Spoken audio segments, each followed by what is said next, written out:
रायगढ़ जिला के अंतर्गत सारंगढ़ की बात करबो तालाब में बने पचरी महज 2 महीना के भीतर ही टूट गए है, जेमा नहाए वाले मनखे मन ला भारी समस्या के सामना आगू करेला पड़ सकत है। ये पूरा मामला सारंगढ़ के छोर ले महज 3 से 4 किलोमीटर की दूरी में बसे ग्राम पंचायत गोड़िहारी के आए, जहां तालाब में बने पचरी ला अभी के वर्तमान सरपंच के द्वारा बनवाए गए हैं। पचरी निर्माण में 14वें वित्त आयोग के पैसा ले ओला बनवाए गए हैं, जिसमें भारी भ्रष्टाचार नजर आवत है।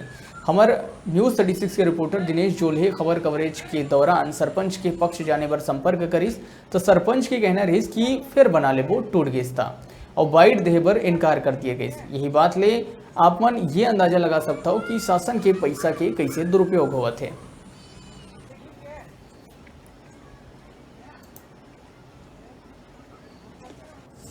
क्या नाम है? राहुल। अच्छा, कौन गांव है? गोड़िहारी। ये जो पचरी बने हैं ये कौन से तालाब में बने हैं? मारही तालाब। अच्छा, ये पचरी की स्थिति कैसे है? टूटा हुआ है। लगभग कितना दिन होता पचरी बने? अभी 1.5 महीना तक हो गया होगा। सर, कौन सरपंच बने इसे? आनंद राम अरिले।